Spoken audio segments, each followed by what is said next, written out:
Ce week-end, plongez au cœur de l'histoire et du patrimoine exceptionnel de Luxeuil-les-Bains. Visitez la Villa du Châtigny, la Maison du Cardinal, l'espace Maurice App à la BA 116 ou encore l'Ecclésia. Vibrez au rythme du spectacle médiéval de la compagnie Trapoban. Retrouvez les animations et expositions des Journées européennes du patrimoine sur luxeuil-vosges-sud.fr. Comtoise Radio, l'actu dans les Vosges saunoises. Bonjour, dans l'actualité de ce lundi 16 septembre, le trafic ferroviaire est interrompu au départ et à l'arrivée de Vesoul jusqu'à demain mardi, voire jusqu'à lundi prochain. Durant le week-end, un feu s'est déclaré au niveau du toit de la gare. Une partie du plafond s'est effondrée dans le hall d'accueil. Le poste de contrôle de la gare n'a pas été incendié, mais il a souffert à cause de l'eau utilisée pour combattre les flammes. Des tests doivent être réalisés pour s'assurer de son bon fonctionnement. Un guichet provisoire sera bientôt installé et en attendant, des cars de substitution assurent la liaison entre Culmont-Chalindré et Lure via Vesoul. Le challenge vélo Bazin, un événement qui se déroule tous les ans à Brochet-Luxeuil. Le principe, 3 courses cyclistes de 18, 28 et 45 km. 140 salariés ont participé à cet événement. Pour Philippe Wagner, c'est l'occasion de partager une passion, d'être ensemble quel que soit le niveau. C'est un moment qui est attendu et un peu plus que ça. Fabien Dorier, responsable communication pour la marque Bazin Wagner et l'équipe cycliste Philippe Wagner. C'est un moment qui est important dans la vie de l'entreprise. Plusieurs mois avant, tout le monde en parle. Il y a ceux qui s'entraînent, qui affinent leurs conditions physiques, ceux qui essayent de rassembler le matériel pour être prêt en jour et en heure. Et oui, c'est quelque chose qui est très attendu, qui fait parler et qui est un moment de convivialité entre tout le monde. La 20e édition s'est déroulée vendredi. Le patron Philippe Wagner faisait partie des coureurs. Alexis Guérin du team cycliste Philippe Wagner était également présent, ainsi que 8 collaborateurs bretons qui ont fait le déplacement en vélo de Plohermel dans le Finistère pour participer à cet événement. Ce soir à 18h, la commune de Saint-Loup-sur-Semouse fête les 80 ans de sa libération. Un défilé et un dépôt de gerbes auront lieu aux 3 monuments aux morts de la ville.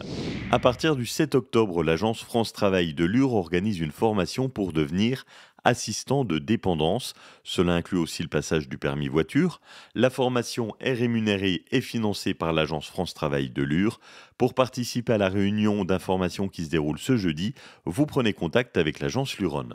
À l'occasion des Journées du patrimoine, la Société d'histoire et d'archéologie de l'arrondissement de Lure présente une exposition Itinéraire, réseau et connexion. C'est à la salle Cotin de jeudi à dimanche avec 2 temps forts. Le samedi, la visite du Vieux-Lure et la visite de la Tourbière et des marais de Magny-Vernois. L'équipe de Charnay Basket remporte la 2e édition du tournoi international Luxel Trophy. Le tout dans un match extrêmement serré contre l'AT Montpellier. Au-delà de la victoire, le coach bourguignon Stéphane Lett garde d'excellents souvenirs de sa venue. L'organisation, globalement, je trouve qu'elle est vraiment très parfaite, très professionnelle, avec une vraie adaptabilité. Le fait que quelqu'un nous accueille avec un grand sourire et avec beaucoup de bonheur, a priori, c'est toujours appréciable de voir un sourire quand on débarque quelque part. C'est une vraie réussite. Je pense que ce tournoi mérite de voir un petit peu plus d'affluence parce qu'on a vu quand même du beau basket et puis je pense que ça fait vivre un territoire et ce club essaie de faire vivre le territoire avec ces matchs-là. La saison en LFB, Ligue féminine de basket, commence dans moins de 15 jours et pour le coach de Charnay, les objectifs sont clairs. Nous, on doit jouer un top 8, malgré la Coupe d'Europe, parce que c'est une première pour nous. Il faut qu'on arrive à jouer la Coupe d'Europe et en même temps à gagner les matchs de LFB avec une grosse intensité, donc c'est vraiment notre objectif numéro 1. Dimanche, lors de la finale, la vice-championne olympique, Romane Berniès, médaillée d'argent en basket 5-5 au JO de Paris 2024, a joué avec son équipe de l'AT Montpellier et elle revient sur son parcours au JO. Plutôt très bien, l'avant ça a été intense, la préparation. Le pendant aussi a été vraiment incroyable de pouvoir vivre ces jeux à la maison, c'était quelque chose de vraiment beau. Et puis l'après, ça va, ça a été assez rapide. On a eu quelques sollicitations après la finale et puis après rapide retour à Montpellier. Donc voilà, on reprend un peu la routine. Le week-end a été chargé pour la joueuse qui a participé à la fête olympique samedi à Paris et qui a rejoint son équipe à Luxeuil le dimanche pour disputer la finale. J'étais très heureuse de pouvoir participer à cette parade et que le club me laisse aller vivre ce moment encore inoubliable. Voilà, et puis contente de les rejoindre ici à Luxeuil pour continuer notre préparation. Romane Berniès qui est restée après le match pour une séance de dédicaces et de selfies. Un moment d'exception et de jolis souvenirs pour les fans de basket présents, adultes comme enfants. Un week-end sans victoire pour les 3 clubs majeurs de handball dans les Vosges saunoises.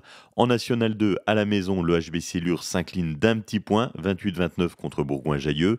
Les Luronnes en National 3 chutent à l'extérieur contre Saône, 33-23. Et en pré-national, les Luxoviennes tombent à l'extérieur, 33-26 contre le pays de Montbéliard.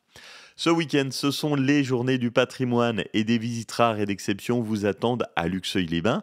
comme la visite de la Villa du Châtigny. Vous retrouvez le programme complet dès midi dans notre podcast Agenda sur l'application Comtoise Radio et sur comtoiseradio.fr. À tout à l'heure, passez une belle journée.